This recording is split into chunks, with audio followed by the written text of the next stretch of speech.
Everyone, welcome to my channel Tansuman Classes. So students, I hope you all are doing well for your exams. और आज हम बात करने वाले हैं चैप्टर नंबर 8 जो कि हिस्ट्री का है और चैप्टर का नाम है reforms in Indian society. It means हमारे जो भारतीय समाज में जो सुधार हो रहे थे, आज हम उन्हीं सुधारों के बारे में डिटेल से रीड करने वाले हैं। तो आप पहले तो चैनल को लाइक और सब्सक्राइब ज़रूर कर दीजिए। हालांकि आप लोगों का बहुत अच्छा हमें सपोर्ट मिल रहा है, लेकिन we need some more support, तो उसके लिए आपको चैनल को लाइक और सब्सक्राइब ज़रूर करना चाहिए। So class today we will read about the reforms in the Indian society. So in this chapter we will focus on to stop the society social evil, and we will study about different reformers and contribution to stop all these evils. So first, अगर हम बात करें chapter में कि हमारे जो आज positive changes आए हैं, आज हमारी जो सोसाइटी में बहुत सारे अच्छी अच्छी चीज़ें आई हैं, तो ये एक ही दिन का नहीं होता है। Actually what positive changes can be seen in our society have not occurred overnight. It took long long long years to take place, है ना। बहुत साल लगे हैं हमें हमारे समाज में इन सबको सुधार को करने के लिए। So in our society the reformers try to convince the people that widow burning, child marriage, and they felt that some changes were initial in our society and unjust practices needed to be rooted out. यानी हमारे समाज से जो बहुत सारी बुराइयां थी ना, उनको ख़त्म करने के लिए हमारे समाज में जो रिफॉर्मर्स थे उनका कंट्रीब्यूशन बहुत ज़्यादा रहा है। और they brought the changes in the society by persuading people to give up the old practices and adopt new way of life. ये तो चैप्टर का इंट्रो हो गया। अब हम बात करते हैं हमारी जो इंडियन सोसाइटी है। तो इंडियन सोसाइटी की अगर हम बात करें तो Indian society during the 18th century was divided along genders and caste line. यानी जेंडर और कास्ट लाइन बहुत ज़्यादा सोसाइटी में फैला हुआ था। कैसे? देखिए, महिला और पुरुष में हमेशा से ही भेदभाव करा गया है। और जो कास्ट लाइंस होती थी, इट मीन्स हमारे समाज जो है वो 4 कास्ट्स में डिवाइड था। Got it. अब जब woman were not allowed to study, आप देखिए वुमेन्स को स्टडी करने के लिए उनको अलाउ नहीं था। और साथ ही साथ अगर हम बात करें तो they were marriage of while they were still very young. बहुत यंग एज में उनकी शादी कर दी जाती थी। And widow could not remarry. और जिनके हस्बैंड खत्म हो जाते हैं, जो विधवा होती थी, जिनके हस्बैंड की डेथ हो जाती थी, उनको अलाउ नहीं होता था वापस रीमैरी करने के लिए। यानी पुनर्विवाह वहाँ पे अलाउ नहीं होता था समाज में। तो women did not have the rights to inherited property. और साथ ही साथ में आजकल तो बहुत सुधार हो गए हैं, है ना। गर्ल चाइल्ड को पढ़ने का मौका मिल रहा है, रीमैरी करने का भी मौका मिल रहा है। और मदर्स के, पेरेंट्स के जो प्रॉपर्टी होती है उसमें भी उनको राइट होता है। लेकिन बच्चों ऐसा पहले नहीं हुआ करता था। So the woman do not have the right to inherited property. जो उनकी जो प्रॉपर्टी है, वंशानुगत जो उनकी प्रॉपर्टी है, उसमें उनका कोई कंट्रीब्यूशन, कोई उनको हेल्प नहीं मिलती थी। एक्चुअली उनको राइट ही नहीं था प्रॉपर्टी का। So the social position was very low and they were dependent on the manfolk of their family. It means वो समाज में सिर्फ और सिर्फ पुरुषों के लिए हमेशा काम करती रही है और उन पर डिपेंड रहती थी। So the caste restrictions were also very strict. हमारे समाज में जो कास्ट रिस्ट्रिक्शंस होते हैं ना, वो भी बहुत ज़्यादा है। So the upper caste people strayed away from the people of the lower caste, and to fight these evils, like climbed Indian formed reforms association with different parts of the country, especially in Bengal, Maharashtra and South India. आज हम बात करते हैं कि कौन कौन से ऐसे एसोसिएशन थे, रिफॉर्मर्स थे, जिन्होंने हमारे समाज के लिए काम किया। तो about 200 years ago, the society have imposed many barriers on women. They could not go to school, they could not marry according to their will. So in the some parts of country, सती प्रथा है ना, window है, and साथ ही साथ में funeral prayer जो होती थी उसमें हस्बैंड जब जलाया जाता था तो लेडीज को अलाउ नहीं होता था। और सोसाइटी जो है वो उन दिनों में कास्ट जो बेस्ड होती थी ना उस पे बहुत ज़्यादा डिपेंड थी, बहुत ज़्यादा फोकस करती थी। तो हमारे सोसाइटी जो है, तो रिफॉर्मिस्ट जो था उन्होंने ये ट्रेंड स्टार्ट किया इंडिया में कि अब क्या है, अब उन्होंने समाज को सुधारने की कोशिश करी। तो the reformist trend started during the half of the 19th century. It means जो हमारे समाज में अगर हम रिफॉर्म्स की बात करें तो 19वीं शताब्दी के मध्य में ये शुरू हो गया था। और रिफॉर्मर्स ने रियलाइज किया कि हमारे जो सोसाइटी है, सोशल इवल्स जो है, सुपरस्टिशन जिसमें हम अंधविश्वास जिसे कहते हैं हिंदी में, तो ये हमारी सोसाइटी को कहीं ना कहीं पीछे की तरफ लेके जा रहा है। और अगर यही समाज में ऐसा ही होता रहा तो हमारा समाज आगे तरक्की नहीं कर पाएगा। सो अब इंडियन सोसाइटी को प्रिवेंट कैसे करना है, कुछ ऐसे प्रोग्रेस कैसे करें कि हमारा जो सोसाइटी है वो आगे की तरफ जाए, है ना। तो अब हमारे समाज में ब्राह्मण समाज की हम सबसे पहले बात करते हैं कि what is the contribution in our society by the Brahmo Samaj. जो ब्रह्म समाज है बेटा, इसकी अगर हम बात करें तो राजा Ram Mohan Roy was such reformers. इन्होंने ही फाउंडेड द ब्रह्म समाज इन Calcutta and he wanted to spread western education in the society। इन्होंने वेस्टर्न सोसाइटी जो एजुकेशन है उसको काफ़ी प्रमोट किया, और साथ ही साथ वुमेन एजुकेशन जो है इन्होंने बहुत बड़ा अपना कंट्रीब्यूशन उसमें दिया। The strongly disapproved the system of the sati। British officers support also Raja Ram Mohan Roy, and Roy finally sati pratha was banned in 1829। It means अगर मैं आपसे बताऊं तो 1828 को राजा राम मोहन रॉय जो है उन्होंने ब्राह्मण समाज की स्थापना करी कलकत्ता में to work the social and religious reform. ये रिलीजियस रिफॉर्म थे। और साथ ही साथ देवेंद्र नाथ टैगोर की मैं बात करूं और केशव चंद्र सेन जो है इनके साथ एक्टिवली इन्वॉल्व थे। ठीक है, तो इन शॉर्ट अगर हम बात करें तो इन्होंने सती प्रथा को बैन कर दिया। कब बैन करा? 1829। अब वैदा समाज की हम बात करते हैं तो वैदा समाज जो है 1864, और इसके जो फाउंडेड थे वो थे वैदा समाज was founded in the 1864 in Madras. It was based on the ideals of the ब्राह्मण समाज। इन्होंने भी जो ब्राह्मण समाज है उसके आइडियल्स, उसके बेस्ड इन्होंने काम किया। और द इम्पोर्टेंट लीडर की हम बात करें तो इसमें इम्पोर्टेंट जो लीडर है वो है चेम्बती श्रीधर रूला नायडू। आपको थोड़ा सा दिक्कत होगी नाम याद करने में क्योंकि नाम थोड़ा सा बड़ा भी है और याद करने में तकलीफ भी होगी, लेकिन आपको याद तो करना है एग्जाम के लिए। So the most important leader was Chambati Sridhar Rula Naidu, and the association attacked superstition, the caste system. It also promoted women education and encouraged the remarriage of widow। It means बच्चों हमारे समाज में अगर हम बात करें तो पहले गर्ल चाइल्ड को पढ़ने की अनुमति नहीं थी, उनको घर से बाहर नहीं जाने दिया जाता था। और साथ ही साथ में उनकी चाइल्ड मैरिज जो है ना बहुत यंग एज में उनकी शादी कर दी जाती थी।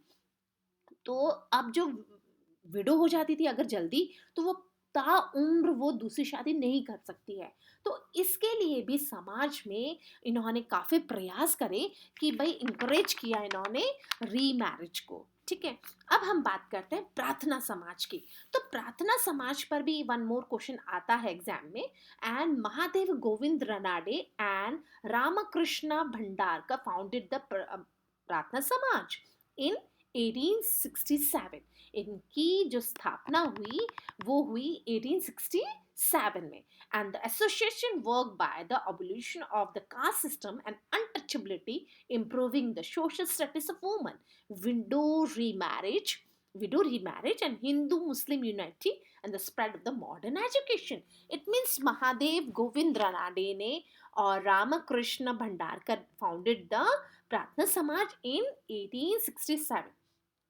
इन्होंने हिंदू मुस्लिम यूनिटी पे बड़ा जोर दिया, विडो री मैरिज पे जोर दिया, और साथ ही साथ में सोशल स्टेटस ऑफ वुमेन, है ना, हमारे समाज में जो महिलाओं का जो स्थिति है उसको भी सुधारने के इन्होंने काफ़ी प्रयास करे, और इसके साथ ही साथ इन्होंने जो विडो रीमैरिज है उसको भी समाज में आ, आगे लाने का कोशिश किया और रीमैरिज को अलाउ करा। साथ ही साथ में हिंदू मुस्लिम जो एकता है उस पे इन्होंने बल दिया कि ये समाज में लड़ाई झगड़ा बंद होना चाहिए। अब हम बात करते हैं सत्य शोधक समाज की, है ना। सत्य शोधक समाज की अगर हम बात करें तो it is in 1873, Jyotirao Govind Rao Phule, affectionately called the Mahatma Phule of Jyotiba, founded the सत्य शोधक समाज। ठीक है, तो आपको यहाँ पे थोड़ा सा इस समाज के बारे में आपको रीड करने की जरूरत है। And its member was open to people all religious. ये जो समाज है ये सभी धर्मों के लिए ओपन था। ठीक है, और इन्होंने भी अपलिफ्टमेंट ऑफ द एजुकेशन के लिए काम किया, इन्होंने काम किया कास्ट इक्वलिटी के लिए। तो आज अगर हम बात करें तो हमारे समाज में जो सुधार हुए हैं वो एक ही रात में नहीं हो गए हैं, इन सबके प्रयासों की वजह से हुए हैं। और आर्य समाज है तो बेटा आर्य समाज पे एक क्वेश्चन तो हमेशा बनता ही है, और एटलीस्ट ये 5 मार्क्स का तो आता ही है। तो देखिए, Arya Samaj was founded by the Swami Dayanand Saraswati in 1875, or among the other things the association work for the remarriage of widow।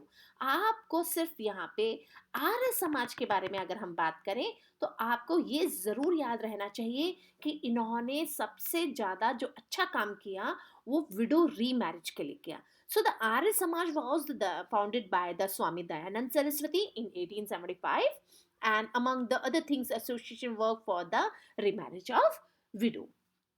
Ramakrishna Mission के ऊपर भी 2 और 3 मार्क्स का क्वेश्चन आता है। There will be one more question, यहाँ पे एक और बनता है कि रामकृष्ण मिशन जो है उसको उसका निर्माण किसने किया, हु वाज द फाउंडेड। तो फादर स्वामी विवेकानंद। ठीक है, तो स्वामी विवेकानंद जो है was the founded of the Ramakrishna Mission in 1897। और साथ ही साथ में इन्होंने हमारे समाज के लिए जो काम किया वो सराहनीय है। वो किस तरीके से है, his Guru was Swami Ramakrishna Paramhans. अब आप देखिए इनके जो गुरु हैं वो कौन है, रामकृष्ण परमहंस, जो कि ब्रह्म समाज के संस्थापक थे। ठीक है, तो आपको यहाँ पे ये भी क्वेश्चन पूछा जा सकता है कि ब्रह्म समाज के जो संस्थापक थे, है ना, वो कौन थे। साथ ही साथ में ये भी पूछा जा सकता है कि रामकृष्ण मिशन में कौन था, स्वामी विवेकानंद। अब हम बात करते हैं वुमेन एंड रिफॉर्मर्स की। जो महिलाएं हैं ना उनके लिए क्या क्या रिफॉर्मर्स ने काम किए। इट मीन्स हमारे समाज में जो पढ़े लिखे लोग थे उन्होंने समाज को आगे बढ़ाने की खूब कोशिश करी, और वुमेन्स के लिए तो स्पेशली उन्होंने ऐसे ऐसे कार्य करे ताकि वो घरों से बाहर निकले, अच्छी एजुकेशन ले। और साथ ही साथ में देखिए एक समाज को अगर आगे बढ़ाना होता है ना, तो अगर एक महिला पढ़ी लिखी है तो वो समाज को आगे लेके जा सकती है। तो देखिए improving the position of women was the main agenda before the reformers. It means reformers का मेन एजेंडा की बात करें हम तो वो सिर्फ और सिर्फ महिलाओं का सुधार करना था। In our society many social evils present, they believe that the no reforms could be effective until the position of women was improved। It means हमारे समाज में अगर एक महिला की स्थिति नहीं सुधारी जाती है तो समाज में सुधार पॉसिबल हो ही नहीं सकता है। तो हमें सबसे पहले अपलिफ्टमेंट ऑफ वुमन करना पड़ेगा, यानी समाज में महिलाओं की स्थिति को हमें सुधारना होगा। और ये कब पॉसिबल हो सकता है, जब हम इन सब चीज़ों को, इन सब बुराइयों को दूर करें जो इविल समाज में है। So the practice of the window burning और सती। आप देखिए जो विडो हो जाती थी, जिनके हस्बैंड खत्म हो जाते थे, मौत हो जाती थी जिनकी, तो वो अपने पति के साथ ही जल जाती थी। ठीक है, बाय फोर्स जलती थी या फिर कुछ ऐसे चीजें उनके साथ करी जाती थी ताकि वो खुद ही बैठ जाए, क्योंकि बड़ी यंग एज में होती थी वो। So the pitiable condition of the widows, और जो समाज में उनकी दयनीय स्थिति होती थी, लैक ऑफ एजुकेशन होता था among the girls, child marriages बहुत ज़्यादा, बच्चा जब तक समझे नहीं उससे पहले ही उसकी शादी कर दी जाती थी। ठीक है, फीमेल और जो है उनको किल कर दिया जाता था। सून आफ्टर बर्थ, है ना, गर्ल चाइल्ड को लोग पसंद नहीं करते थे। पॉलीगेमी, पॉलीगेमी इट मीन्स यहाँ पे पॉलीगेमी का मतलब है बहुत सारी बीवियां रखना, यानी एक से अधिक पत्नियों को रखना। So it is the practice of the having more on one wife and many more. And पर्दा सिस्टम, जो पर्दा सिस्टम होता है ना, घूंघट निकालना, दैट इज कॉल्ड द पर्दा सिस्टम। तो ये सब ऐसी हमारे समाज में ऐसे कुछ बुराइयां थी जिनको दूर करके ही समाज का सुधार हो सकता है। और हमें बात करते हैं बैनिंग ऑफ सती, यानी सती को रोकना, सती प्रथा को खत्म कर देना। तो एजुकेशन ऑफ गर्ल है ना, वो सबसे जरूरी था। So today most girls go to the school and revise education, but the situation was very different in the 19th century. आज के समय में लड़कियों को आज़ादी है पढ़ने की बच्चों, और साथ ही साथ में स्कूल में जाने की आज़ादी है ना, अपना पार्टनर चुनने की आज़ादी है। बट द सिचुएशन 19th जो सेंचुरी अगर हम बात करें पहले की, तो ये सिचुएशन थोड़ी अलग थी। People believe that the husband of an education women will die a young. लोग सोचते थे कि अगर पढ़ी लिखी वाइफ है तो वो आदमी जल्दी मर जाएगा। Girls who were educated would not find a husband, ज़्यादा पढ़ लिख गई तो उसको हस्बैंड नहीं मिलेगा, है ना। तो रिफॉर्मर्स ने काफ़ी कोशिश करी and they wanted women to be educate. उन्होंने कोशिश करी कि हमारे समाज में जो गर्ल चाइल्ड है ना, वो पढ़ लिख ले। तो हमने सबसे पहले बैन किया सती प्रथा को। सती, it was a most barbaric social evil at that time. In the widow was burned alive in the funeral prayer of her husband. जैसा कि मैंने आपको पहले बताया कि जब हस्बैंड मर जाता है तो उसके फ्यूनरल पे वो साथ में बैठ जाती थी, है ना, जल जाती थी। So the most vocal opponent by the practice the Raja Ram Mohan Roy के द्वारा ये लॉन्च करा गया एक कैंपेनिंग अगेंस्ट इट, उसके खिलाफ एक आवाज उठाई गई जिसमें कि एफर्ट्स लगाए गए। एट दैट टाइम रिजल्ट क्या निकला? was declared illegal in 1829। It means 1829 को गवर्नमेंट ने इसको क्या कर दिया, घोषित इलीगल कर दिया। यानी राजा राम मोहन रॉय के कैंपेनिंग और उनके प्रयासों की वजह से ही समाज में ये बुराई खत्म हो पाई। तो यहाँ पे एक और क्वेश्चन बनता है, there will be one more question here, कि जो सती प्रथा है वो कब खत्म हुई? तो इन 1829। और किसने खत्म करवाई? राजा राम मोहन रॉय ने। ठीक है। अब विडो रीमैरिज की बात करते हैं हम। तो विडो रीमैरिज यानी जो पति की मृत्यु के बाद में वापस शादी अलाउ नहीं करते था समाज। तो इसके लिए भी हमने एक नया कानून लाया, और in the 19th century the conditions of the widow was pitiable, बहुत दयनीय। यहाँ पे पिटिबल का मतलब है बहुत ज्यादा दयनीय स्थिति होती थी उनकी।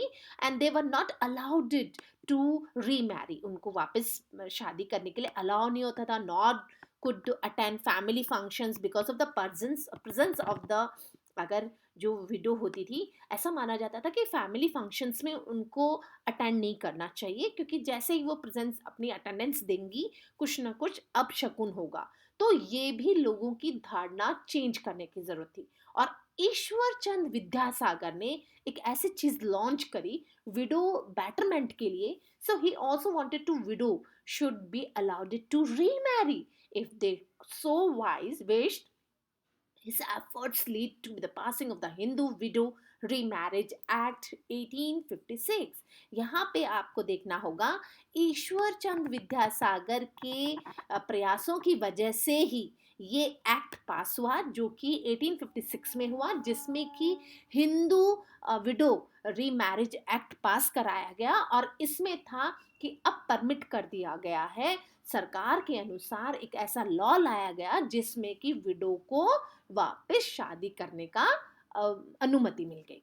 अब पंडिता रामाबाई रनाडे की अगर हम बात करें तो ये भी बहुत अच्छी सोशल रिफॉर्मर थी, और इन्होंने का डेडिकेट कर दिया उन्होंने अपना पूरा लाइफ किसके लिए? वुमेन राइट्स के लिए, महिलाओं के अधिकारों के लिए इन्होंने अपनी जिंदगी लगा दी। She set up a home of widows in Poona, और पूना में इन्होंने उनके लिए घर बनवाए, और साथ ही साथ में उनको कुछ ऐसे ट्रेनिंग दी गई ताकि वो अपना काम और गुजारा कर सके। एजुकेशन ऑफ गर्ल्स की अगर हम बात करें, so today most girls go to the school and receive education. जैसा कि आप सबको पता है कि आज के टाइम में हर चाइल्ड को पढ़ाना पेरेंट्स का हक होता है, बच्चे का भी हक होता है एजुकेशन लेने का।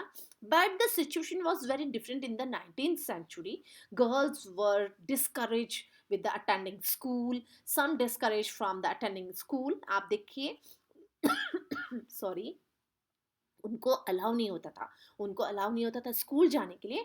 And some people believe that the girl were educate would not be a husband, find a husband.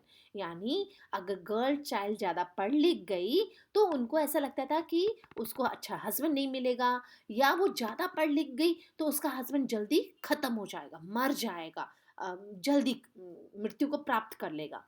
So the reformers of that period wanted women to be educated, and the belief that the education would give a better life. और आप पता है education एक ऐसी चीज़ है ना जिसे कोई आपकी पढ़ाई को कोई चोर चुरा नहीं सकता।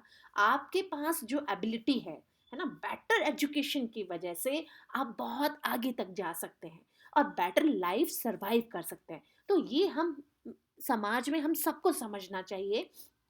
और अगर हम बात करें वुमेन एजुकेशन की, तो महात्मा फुले, सावित्री बाई फुले, ईश्वर चंद विद्यासागर के प्रयास भी सराहनीय है। इन्होंने भी बहुत बड़ा कंट्रीब्यूशन दिया है समाज में।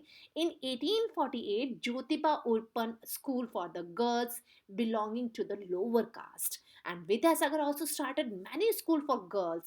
He was closely associated with the Lord Drinkwater, and who started the first school for the girls in Calcutta in 1849. यानी ज्योतिबा ने अपने जो समाज है, जो लोअर कास्ट के समाज के जो बच्चे हैं, गर्ल चाइल्ड है, उनके लिए स्कूल खोले, है ना। और साउथ की अगर हम बात करें तो Kandukuri Veeresalingam worked for the education of the girl, है ना। उन्होंने भी काफ़ी प्रयास करे बच्चों की, गर्ल चाइल्ड की पढ़ाई के लिए और अपलिफ्टमेंट ऑफ द वुमेन के लिए करा। और विद्यासागर जो साउथ में है, इनके भी खूब प्रयास करे गए। हम बात करते हैं लॉ अगेंस्ट चाइल्ड मैरिज। हमने पहले बात करी सती प्रथा की, जिसे स्टॉप कराया गया। और सती प्रथा जब खत्म हुई तो अब क्या हो गया, जैसे ही सती प्रथा को खत्म करा गया, राजा राम मोहन रॉय के द्वारा ये सारे एफर्ट्स लगाए गए थे कि बैन कर दिया गया सती प्रथा। विडो री मैरिज है, वो ईश्वर चंद विद्यासागर के द्वारा एक्ट लाया गया 1856 में, उनकी हेल्प की वजह से, जिसमें विडो रीमैरिज वापस करने का अनुमति मिल गया। और पंडिता रामाबाई रनाडे है, इन्होंने गर्ल चाइल्ड के लिए, विडोज के लिए, है ना, घर बनवाए, set up a home for the widows in Poona. अगर हम बात करें अब, तो वो है लोग जो हमारे अगेंस्ट चाइल्ड मैरिज के जो लोग थे, तो during that time children were married at a very early age, बहुत जल्दी उनकी शादी कर दी जाती थी। और इसी की वजह से क्या होता है बच्चों, रिफॉर्मर्स ने अगेंस्ट हुए उसके, क्योंकि चाइल्ड जो मैरिज एक्ट लाया गया 1929 में, ये एक फिक्स कर दिया गया कि हमारे जो गर्ल चाइल्ड है उसकी एज कितनी होनी चाहिए, उसकी एज होनी चाहिए 18, और जो बॉय है उसकी एज होनी चाहिए कम से कम 21। So the challenging of the caste system, इतना सब कुछ नहीं था समाज में। हमारे समाज में चैलेंज था, और चैलेंज क्या था, कास्ट सिस्टम। यानी समाज में हमारे जाति जो है, जातियां जो हैं, वो भी एक चैलेंजिंग का काम था। वो कैसे, another problems that plagued Indian society, और वो थी caste system. The Hindus were divided into caste and sub caste. जो हिंदू हैं वो बचे हुए थे, बटे हुए थे, जिसमें कि कास्ट थी, और bottom of the social leaders was the untouchable. और जो अनटचेबल लोग थे, छुआछूत को मानते थे बहुत ज़्यादा Hindu, so they were not allowed to drawn water from the wells used by the people of the high caste. जो हाई कास्ट जो पीपल थे वो अलाउ नहीं करते थे उनको कुओं से पानी भरने के लिए। And nor when they allowed to enter temples, study the shastra, जो शास्त्र जो होते हैं उनको पढ़ने की उनको अनुमति नहीं थी। साथ ही साथ में क्या था, उनको जो पूजा करते हैं मंदिर में वो भी करना अलाउ नहीं था। So the high caste persons not eat or drink anything touched by the untouchables. और अनटचेबल लोगों के द्वारा कुछ भी छुआ जाता था तो वो उसको नहीं लेते थे. अब आप ये देखिए, ईश्वरचंद विद्यासागर का फोटो दिखाया हुआ है, महात्मा फुले का दिखाया गया है एंड रमाबाई रनाडे का भी दिखाया गया है. ईस्टर्न इंडिया की अगर हम बात करें तो अब आपको हमारी सोसाइटी में काफी चेंजेस लगेंगे. देखिए, ईस्टर्न इंडिया है, reforms of the period criticized caste inequality. Raja Ram Mohan Rai realized that the reforms of the Indian society had to be preached by the reform of Hinduism itself. Hindu जो लोग हैं ना, वो खुद के ही समाज के लिए कहीं ना कहीं बुराई कर रहे हैं. और उसमें बुराई का कारण क्या था? He believed that the Hinduism should be free from the control of the Brahmins. He opposed progress were responsible for the oppression of the lower caste. He realized that to break free from the shackles of the caste system and the meaningless rituals of the religion. देखिए बेटा, ये क्या है, जो हिंदुज़्म है ना, उसमें क्या था कि ब्राह्मणों का जो था वो पद थोड़ा भारी था. तो राजा राम मोहन राय का कहना ये था कि हिंदुज़्म में ये सब चीज़ें जब तक होंगी तब तक वो आगे नहीं बढ़ सकता समाज. लोग जो हैं वो अपने रीति रिवाजों के कारण, कास्ट सिस्टम्स की वजह से पीछे हो रहे हैं. सो दस ही टुक अप द टास्क, उन्होंने एक टास्क बनाया जिसमें कि था हिंदुओं को जो स्क्रिप्ट्स थी वो बंगाली में लिखी उन्होंने, ताकि लोगों को समझ में आए हिंदू स्क्रिप्ट्स जो थी. और साथ ही साथ Ishwar Chand Vidyasagar, Swami Vivekananda also work for the caste reformers. Ishwar Chand Vidyasagar और स्वामी विवेकानंद ने भी समाज में जाति प्रथा को खत्म करने का काफी प्रयास किया. Swami Vivekananda believe that the social system are not the religious institution. The religious task did not talk of caste. देखिए, हमारे समाज में क्या है, कोई भी जो रिलीजियस जो होता है उसमें जाति धर्म ये सब नहीं आना चाहिए. What made a person supreme was not caste by the qualities. Actually caste के हिसाब से ही कोई ऊंचा और नीचा नहीं हो जाता है, वो कर्मों की वजह से होता है. उसके अंदर कुछ ऐसी अच्छी क्वालिटीज होनी चाहिए जिससे कि वो आगे बढ़े. So Vivekananda also criticized the practices of the untouchability. He said that the Hindu religion text did not advocate untouchability. Advocate यानी it means हमारे समाज में जो छुआछूत है ना, और हिंदू धर्म जो है वो ये सब अलाउ नहीं करता है. और अगर हम वेस्टर्न इंडिया की बात करें तो अब मैं आपको बताऊं, ईस्टर्न इंडिया रिफॉर्मर्स की जो अभी तक हमने पढ़ा, इन शॉर्ट अगर मैं बताऊं, स्वामी विवेकानंद हैं, उन्होंने कास्ट रिफॉर्म यानी उसके खिलाफ थे, उसको रिफॉर्म किया. राजा राम मोहन रॉय ने कोशिश करी. मुंशी प्रेमचंद ने भी मैरिड और चाइल्ड विडो का उन्होंने विरोध किया था. और विवेकानंद ने कास्ट रिफॉर्मर्स थे ये. अब हम बात करते हैं वेस्टर्न इंडिया की. तो बेटा आपको distinguish between eastern India reformers आ सकता है, वेस्टर्न इंडियन रिफॉर्मर्स भी आ सकता है. अब वेस्टर्न इंडियन रिफॉर्मर्स की बात करें तो गोपाल हरि देशमुख जो हैं ये इसमें प्रमुख थे. ज्योतिबा राव फुले थी, रामकृष्ण भंडारकर हैं, एम जी रनाडे हैं, रामाबाई रनाडे हैं, जिन्होंने की काफ़ी रिफॉर्म के काम करे वेस्टर्न इंडिया में.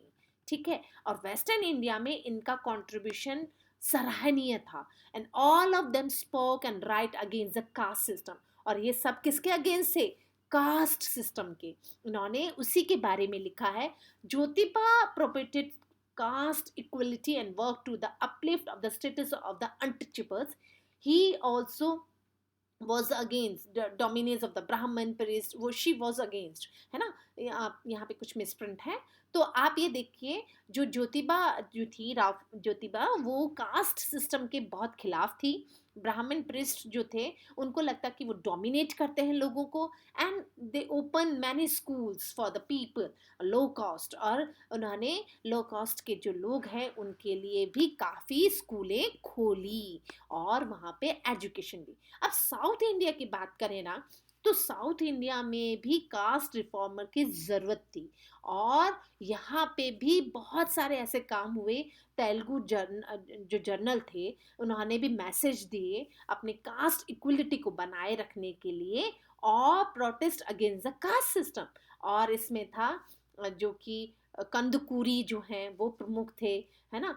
नायडू ने भी इसमें काम किया, श्री नारायण गुरु ने भी इसमें बहुत ज़्यादा अपना सहयोग दिया from the south. He also experienced that the oppressive caste system and devoted to his life by the upliftment of the untouchables, यानी जो अनटचेबल लोग जिनको लोग मानते थे, उनके लिए अपलिफ्टमेंट करना ज़रूरी था। तो ये going against the caste rules and Sanskrit education उनके लिए लागू करी गई। He built many temples in which there was no image और डिटेल्स, यानी यहाँ पे कोई मूर्ति नहीं थी, वो सिर्फ और सिर्फ अपने कर्मों में विश्वास करते थे। In the first temple that he built, a stone was place instead of an idol, ठीक है।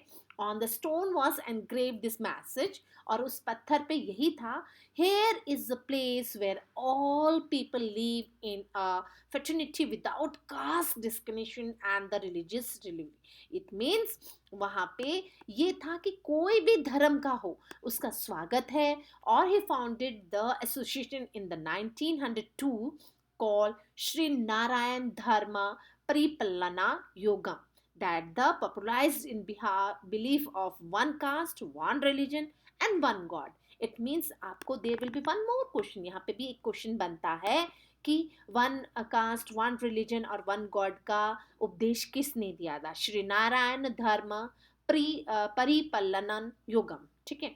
और रिफॉर्मर्स की बात करें तो रामस्वामी जो है, कलपम है, जो महादेवन माधवन जो हैं, for the right of the untouchables of the enter to temple. देखिए, अनटचेबल लोग को टेम्पल में भी एंट्री नहीं दिया जाता था, इतना भेदभाव था समाज में। और doctor Bhimrao Ambedkar was actively involve the temple entering movement. तो यहाँ पे भी एक वन मोर क्वेश्चन बन रहा है कि टेम्पल एंट्रिंग जो मूवमेंट था उसको किसने चालू करा था? उसको चालू करा था B.R. अम्बेडकर ने। और E.V. Ramaswamy, or popularly called the Pariyar, started the self-respect movement। इन्होंने कहा था कि सेल्फ रिस्पेक्ट जो मूवमेंट है ना, उसको उन्होंने शुरू करा against the domination of the Brahman, ब्राह्मणों के डोमिनेशन को खत्म करने के लिए। So the fight against the untouchability, Mahatma Gandhi ji है, उनका ऐसा हो ही नहीं सकता कि उनका नाम ना आए, क्योंकि उन्होंने समाज में, Mahatma Gandhi started the nation wide movement against untouchability. आपको पता है महात्मा गांधी का काफ़ी योगदान रहा है अनटचेबिलिटी खत्म करने के लिए। And he called the people so called lower caste और हरिजन्स, उनको उन्होंने हरिजन का नाम दिया, called off God, children of God. It means यहाँ पे भी आपको एक क्वेश्चन बन सकता है, चिल्ड्रन ऑफ गॉड जो है, इन्होंने नाम दिया, किसको दिया? अनटचेबल लोगों को हरिजन का नाम दिया, और साथ ही साथ कहा कि वो चिल्ड्रन ऑफ गॉड है। He founded the All India anti untouchability league, was started the weekly Harijans, ठीक है। और भीमराव अंबेडकर की हम बात करें, look at this picture, doctor Bhimrao Ambedkar है, पेरियार है, श्री नायडू गुरु, श्री नारायण गुरु हैं। सो द ब्रह्मा, अगर हम बात करें भीमराव अंबेडकर की, तो Bhimrao Ambedkar wanted to end untouchability in our society and caste discrimination, जो भेदभाव होते हैं ना समाज में, अनटचेबल, छुआछूत को जो मानते हैं, जाति धर्म को जो मानते हैं, है ना, हरिजन्स के एक्सप्लोटेशन जो करते हैं, उनके खिलाफ डॉक्टर भीमराव अंबेडकर ने आवाज उठाई। He founded several journals to spread his message between 1927 to 1932, and he led followers of the series of the non-violent campaigning, arrest the right of the untouchables to enter temple and drawn water for the public wells। इन्होंने कोशिश करी कि जो enter टेम्पलिंग के में हमने अभी अभी बात करी थी, कि इन्होंने मंदिरों में उनकी एंट्री करवाई, और साथ ही साथ में उन्होंने ये कोशिश करी कि जो पब्लिक जो वेल्स होते थे ना, उनसे अनटचेबल लोगों को भी पानी दिया जाए। तो देखिए, अगर साउथ की बात करें हमें, तो कुड्ड कुरी जो है इन्होंने कोशिश करी थी, ठीक है। और जो कास्ट सिस्टम है उसके लिए भी काफ़ी काम करे गए। श्री नारायण गुरु हैं, वन कास्ट वन गॉड का नाम दिया इन्होंने। और इन्होंने कहा कोई इमेज नहीं रखी गई, ठीक है, मंदिर में।